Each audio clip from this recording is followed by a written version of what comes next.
My name is Erica Lanstrom. I was 28 years old when everything changed. I was sitting in the conference room of my father's oil and gas company, Lanstrom Energy, facing the man who had built an empire from scratch, and the man who had never truly believed I belonged in it. "You can't be serious, Erica, that's not your place," my dad said, his voice cutting through the room like a blade. I sat up straighter in my chair, trying to keep my hands from trembling. I looked right at him, trying to stay calm. "With all due respect, Dad," I said carefully, "I wouldn't be making this suggestion if I didn't believe it was the best move for the company." His face tightened. I could tell he didn't like being challenged, especially not by me, but I didn't back down. I couldn't. This was my chance, my voice, my moment. "Let me take you back a bit.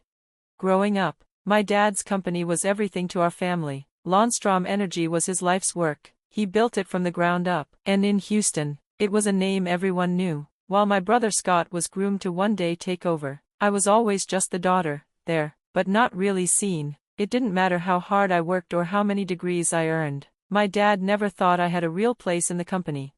Still, I never gave up. I joined the company at 22, fresh out of college with a degree in business administration. My dad made it very clear from the start that I wasn't getting any favors. "You can work here," he said, "but don't expect any handouts. Earn your place." And I tried. I started at the bottom, doing the small tasks no one else wanted. I went to the refineries, learned the operations, sat through every boring meeting I could just to soak it all in. I studied harder than I ever had before, trying to prove to everyone, and to him, that I was serious.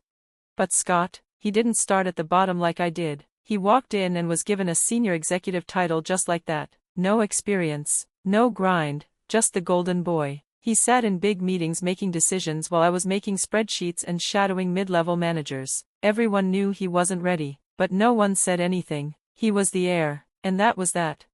I worked late nights, read every report, followed every shift in the market, and I started to see something others didn't, or didn't want to. The world was changing. Oil and gas weren't what they used to be. There was more talk about renewables, about sustainability, and I knew that if we didn't adapt, Lanstrom Energy would get left behind. I brought up the idea of investing in renewables during a meeting once. Scott laughed in my face. "Renewables, Erica, this is oil and gas. You can't just slap a solar panel on a rig and call it innovation."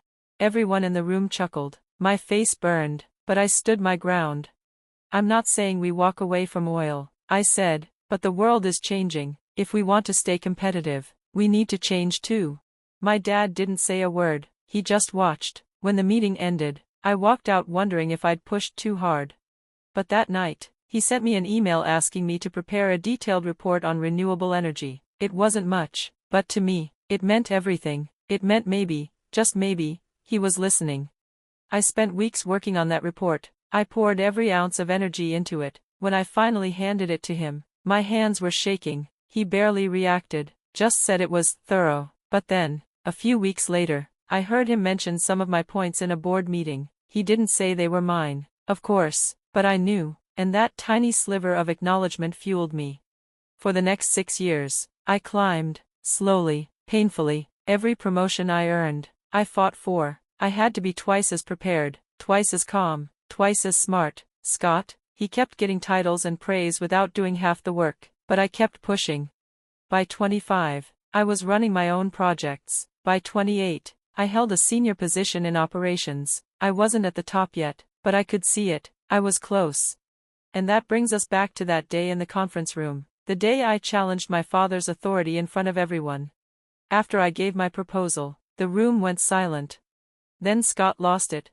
"This is ridiculous," he yelled, slamming his hand on the table. "You seriously think Erica's idea is better than mine?" I stayed calm. "It's not about whose idea is better, Scott, it's about what's best for the company. If we don't adapt, we fall behind." My dad turned to me, his eyes sharp. "And you think you know better than all of us, Erica, better than me?" I paused. Everything I had worked for was riding on this moment. I took a breath, then met his gaze. "Yes," I said, "in this case, I do." The room went quiet. My dad stared at me for a few long seconds, then stood up. "We're done here, everyone out." Scott stood with a smirk. "Good luck, little sister," he muttered as he walked past me. I didn't move. I waited as everyone else left the room. My heart pounded, but I kept my face calm.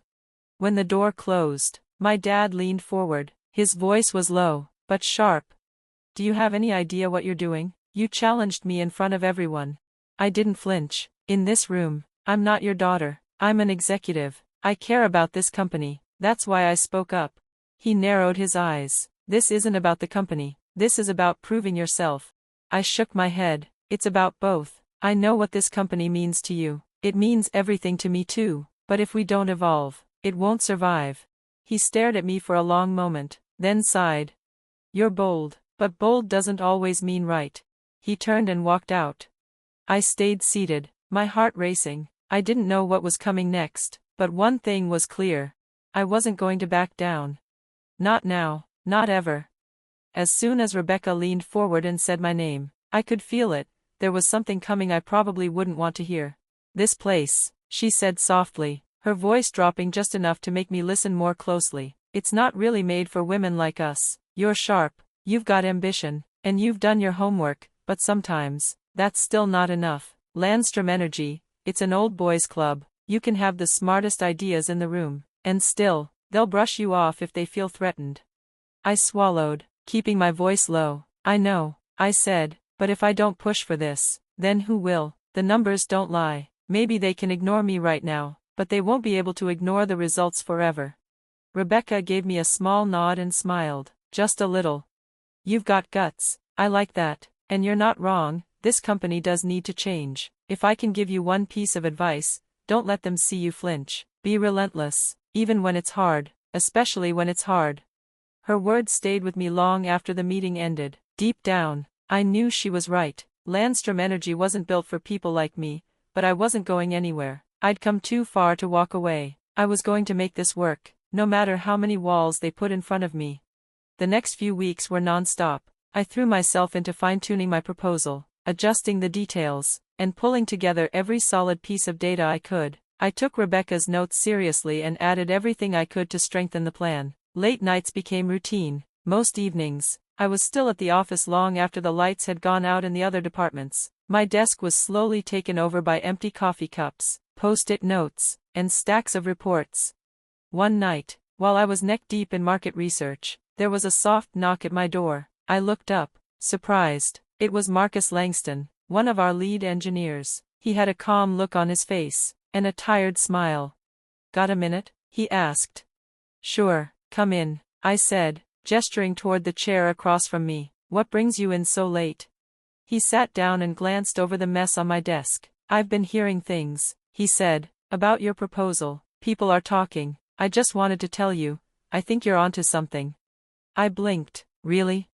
He nodded. "Yeah, the industry's changing. We can't keep pretending like the old ways are going to carry us forever. I've actually been working on some renewable tech ideas on the side. Tried pitching them before, but, well, upper management never seemed interested."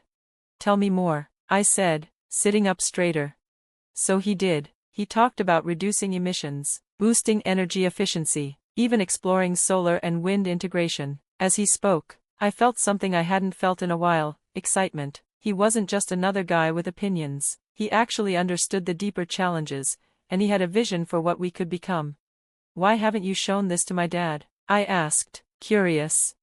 Marcus laughed quietly. "Let's just say, your dad doesn't take too well to new ideas, especially not from people like me." "People like you?" "Young engineers, not part of the inner circle, people who aren't exactly legacy." I looked at him and said slowly, "But maybe if we teamed up, they'd have no choice but to listen." He smiled, exactly what I was thinking.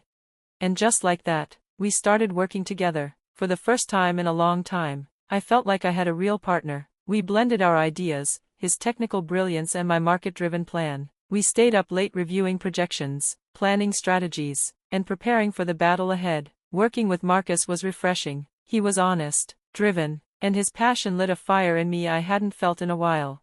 After a meeting one afternoon, Marcus looked at me and said, "You know, Erica, you're not like most people here." I raised an eyebrow. "Is that a good thing?" "It's a very good thing," he said, smiling. "You actually want to make a difference." I felt a warmth in my chest. "Thanks, Marcus. That means a lot.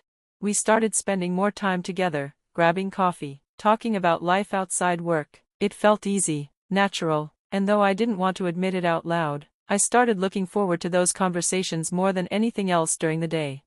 But even as things grew better with Marcus, things at home were getting worse.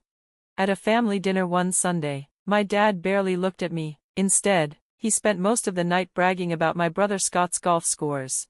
Mom tried to shift the topic. "Have you seen Erica's proposal?" she asked. My dad just waved his hand. "It's ambitious, but not practical. We have our way of doing things." I clenched my jaw. "Dad, sticking to the past won't keep us afloat forever." Scott rolled his eyes. "Here we go again. Erica thinks she knows everything." I forced myself to stay calm. "All I'm saying is, it wouldn't hurt to look at new options." My dad put down his fork and looked at me sternly. "That's enough, Erica. This isn't the time or place." I looked around the table. My mom looked uncomfortable. My dad was irritated. Scott looked smug. And me? I felt like a stranger in my own family. Later that night, I called Rebecca. "I don't know how much more of this I can take," I told her. "It's like hitting a wall over and over." She was quiet for a moment. "Change is never easy," she said softly, "especially in places like this. But remember why you started. This isn't just about your family, it's about everyone at that company who depends on you." She was right. It wasn't just about me, it was about the people who worked at Lanstrom. It was about the future. So the next morning, I did what I had to do. I scheduled a meeting with the board of directors. If I couldn't go through my dad, I'd go around him. With Marcus and Rebecca backing me, I presented everything, our complete plan, the data, the projections, the long-term vision. When I finished, the room went silent. Finally, one board member cleared his throat. "This is impressive. There's a lot here worth thinking about." My dad looked less than pleased. Scott looked furious. After the meeting, Dad called me into his office. "You're pushing boundaries," he said, his tone sharp. "Maybe it's time someone did," I replied. "I care about this company just as much as you do. I'm not trying to fight you, I'm trying to help." He looked at me for a long moment. "You're determined," he finally said. "Does that mean you'll consider the proposal?" "I didn't say that," he warned, "but maybe it's worth a second look." It wasn't a win, but it was something. A step forward. And sometimes, that's all you need to start changing everything.